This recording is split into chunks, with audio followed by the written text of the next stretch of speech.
ಓಂ ಶ್ರೀ ಮಂಜುನಾಥಾಯ ನಮಃ. ಓಂ ಶ್ರೀ ಜನಾರ್ದನಾಯ ನಮಃ. ಧರ್ಮಸ್ಥಳದಿಂದ ಕ್ಷೇತ್ರದ ಜನಾರ್ದನ ದೇವಸ್ಥಾನ ಕಾಮಗಾರಿಯ ಬಗ್ಗೆ ಈಗಾಗಲೇ 15 ಲಕ್ಷ ಮೊತ್ತವನ್ನು ಈ ಹಿಂದೆ ಸನ್ನದವಿಗಳು ಅಶ್ವನವರು ನೀಡಿರ್ತಾರೆ. ಮಗದೊಮ್ಮೆ ಪುನಃ ಒಂದು 10 ಲಕ್ಷ ಮೊತ್ತವನ್ನು ಈ ದಿನ ಪೂಜ್ಯರು ನೀಡಬೇಕು ಅಂತ ನಮಗೆ ಅಪ್ಪಣೆ ಮಾಡಿದ್ದಾರೆ. ಆ ಪ್ರಕಾರ ದೇವಸ್ಥಾನಕ್ಕೆ ಕೊಂಡೋಗಿ ಇವತ್ತು ಕೊಡಬೇಕು ಅಂತ ಅಪ್ಪಣೆ ಮಾಡಿದ್ದಾರೆ. ನಮ್ಮ ಆಸ್ಪತ್ರೆಯಲ್ಲಿ ಜನಾರ್ದನರು ಮತ್ತು ನಮ್ಮ ಯೋಜನೆಯ ನಿರ್ದೇಶಕ ಎಲ್ಲ ಕಾರ್ಯಕರ್ತರಿದ್ದು ಇದನ್ನು ಇಲ್ಲಿ ಹಸ್ತಾಂತರ ಮಾಡ್ತಾ ಇದ್ದಾರೆ. ಎಲ್ಲ ಕಾಮಗಾರಿ ಉತ್ತಮ ರೀತಿಯಲ್ಲಿ ವಿವರಣೆ ಇಲ್ಲದೆ ಆಗಲಿ ಅಂತ ಹೇಳುವಂಥ ಮಾತೊಂದಿಗೆ ಇವತ್ತು ನಮ್ಮ ಮುಖ್ಯೇಶ್ವರ ಪಡುಟ್ನವರಿಗೆ ನಾವು ಕೊಡ್ತಾ ಇದ್ದೇವೆ.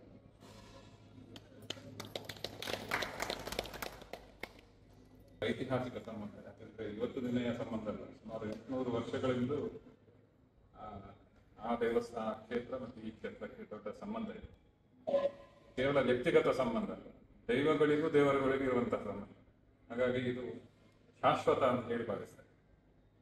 ಆ ಒಂದು ಸಂಬಂಧದ ಹಿನ್ನೆಲೆಯಲ್ಲಿ ಇವತ್ತು ಒಂದು ದೊಡ್ಡ ಕೆಲಸ ನಡೀತಾ ಇದೆ, ರಾಜಗೋಪುರದ ಕೆಲಸ. ಅದಕ್ಕೆ ನಮ್ಮ ತೀರ್ಥರೂಪರಾದಂತಹ ವಿಜಯರಾಘ ಕೊಡವೆಟ್ನವರ ಹೆಸರನ್ನೇ ಇಟ್ಟಿದ್ದೇನೆ. ಯಾಕಂತ ಹೇಳಿದ್ರೆ ಇಡೀ ಜೀವನವನ್ನ ಅವರು ಈ ಕ್ಷೇತ್ರಕ್ಕಾಗಿ ಮಾಡಿದರು, ಮುಡಿಪನ್ನಾಗಿದ್ದರು. ಅವರ ಹೆಸರು ಶಾಶ್ವತವಾಗಿ ಇರಬೇಕು ಅಂತ ಹೇಳಿ ಅವರ ಹೆಸರನ್ನೇ ಇಟ್ಟಿದ್ದೇವೆ. ಮತ್ತೆ ಮಾರ್ಚ್ನಲ್ಲಿ ಆಗುವಂತಹ ಬ್ರಹ್ಮ ಎಲ್ಲ ಒಟ್ಟಿಗೆ ಸೇರಿ ದೊಡ್ಡ ಕೆಲಸಗಳು ಆಗ್ತಾ ಇದೆ. ಹೊಸ ರಥ ಬರ್ತಾ ಇದೆ. ಈ ಒಂದು ಹಿನ್ನೆಲೆಯಲ್ಲಿ ಪೂಜ್ಯ ಕಾವಂದರು ನಾವು ಮೊದಲನೇದಾಗಿ ನಾವು ಶಿಲಾನ್ಯಾಸಕ್ಕೆ ಅವರನ್ನ ಆಮಂತ್ರಿಸಲಿಕ್ಕೆ ಹೋದಾಗಲೂ ಕೂಡ ಹೇಳಿದ್ರು, ಭರವಸೆಯನ್ನು ಕೊಟ್ಟಿದ್ರು, ನಾವು ನಿಮ್ಮ ಜೊತೆ ಇದ್ದೇವೆ ಅಂತ ಹೇಳಿ. ಆ ಪ್ರಕಾರವಾಗಿ ಅವರು ನಮ್ಮ ಜೊತೆ ಇವತ್ತು ಏನು ಧನ ಸಹಾಯ ನಮಗೆ ಕೊಟ್ಟಿದ್ದಾರೆ. ಅವರು ನಮ್ಮ ಜೊತೆ ಒಂದು ಸಹಾಯವನ್ನು ನೀಡಿದ್ದಕ್ಕಾಗಿ ಈ ಕ್ಷೇತ್ರ ಧರ್ಮಸ್ಥಳದ ಧರ್ಮಾಧಿಕಾರಿಗಳಿಗೂ ಕೂಡ ವಿಶೇಷವಾದ ಕೃತಜ್ಞತೆಗಳನ್ನು ಸಮರ್ಪಿಸಲಿಕ್ಕೆ ಬರ್ತದೆ. ಹಾಗೂ ಇವತ್ತು ಇದನ್ನ ಹಸ್ತಾಂತರಿಸಿದ ನಂತರ ಮಹಾವೀರ ಅಜ್ಜಿಯವರು, ಜನಾರ್ದನ್ ಸರ್ ಅವರು ಮತ್ತೆ ಎಲ್ಲ ಯೋಜನೆಯ ಎಲ್ಲ ಪದಾಧಿಕಾರಿಗಳಿಗೂ ನಮ್ಮ ಊರಿನವರ ಪರವಾಗಿ, ಸಮಿತಿಯವರ ಪರವಾಗಿ ಹಾಗೂ ಆಡಳಿತ ಮುಕ್ತೇಶ್ವರನ ಪರವಾಗಿ ವಿಶೇಷವಾದ ಕೃತಜ್ಞತೆಗಳನ್ನು ಸಮರ್ಪಿಸಲಿಕ್ಕೆ ಬಯಸ್ತಾ ಇದ್ದೇನೆ. ನಾವಂದ್ರು ಯಾವಾಗಲೂ ಹೇಳಲಿಕ್ಕೆ ಧರ್ಮಸ್ಥಳ ಬೇರೆ ಇಲ್ಲ, ಇದೇ ಬೇರೆ ಇಲ್ಲ. ಹಾಗಾಗಿ ನಿಮ್ಮದೇ ಕೆಲಸ ಅಂತ ಹೇಳಿ ಭಾವಿಸಿ, ನಿಮ್ಮದೇ ಕ್ಷೇತ್ರ ಅಂತ ಹೇಳಿ ಭಾವಿಸಿ ಎಲ್ಲರೂ ಈ ಪುಣ್ಯ ಕಾರ್ಯದಲ್ಲಿ ಪಾಲ್ಗೊಳ್ಳಬೇಕು ಅಂತ ಹೇಳಿ ಈ ಸಂದರ್ಭದಲ್ಲಿ ಕೇಳ್ತಾರೆ. ಪ್ರಸಾದವನ್ನು ಸ್ವೀಕರಿಸಿದರು. ಅದೇ ಇದೊಂದು ವಿಶೇಷತೆ ಏನಂದರೆ, ಒಂದು 20 ವರ್ಷದ ಮೊದಲು ಇಲ್ಲಿ ಬಂದರು, ಇಲ್ಲಿ ನೋಡಿ ಹೋದ್ರು ಆಸ್ಪತ್ರೆ. ಅವತ್ತೇ ಹೋಗ ನಾನು ಒಟ್ಟಿಗೆ ಅಲ್ಲೇ ಸಂಜೆ ನೆನಪು ಅಂತ ಮತ್ತೆ ನಾನು ಸಂಜೆ ನೆನಪು ನನಗೊಂದು ಚಿಕ್ಕ ಪ್ರಾಬ್ಲಮ್ ಅದು ಅವರಿಗೆ ಗೊತ್ತು. ಯಾಕಂದರೆ ನನಗೆ ಈಗ ದುಡ್ಡು ಕೊಡಲಿಕ್ಕೆ ಒಂದು 2AD ಆಡಿಟೋರಿಯಂ ಕೊಟ್ಟಿದ್ದಾರೆ, ಕೊಡಲಿಕ್ಕೆ ಆಗಲ್ಲ, ಎಲ್ಲಿಯೂ ಆಗಲ್ಲ.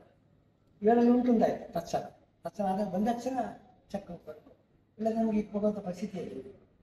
ಒಂದು ಅದೇ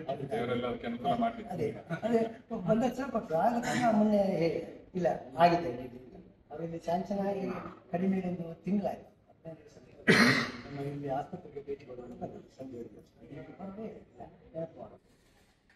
The Mangala Group of Educational Institutions has been bridging the gap between education and healthcare in Mangalore.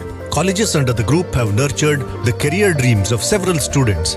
Our students have been placed in the defense sector in India as well as in renowned hospitals worldwide. Adequate amenities are provided to the students like transport, canteens and hostels, a well-stocked library, state-of-the-art laboratories, regular skill development courses, e-library system, a vast ground with focus on co-curricular and extracurricular activities are few among the support we offer.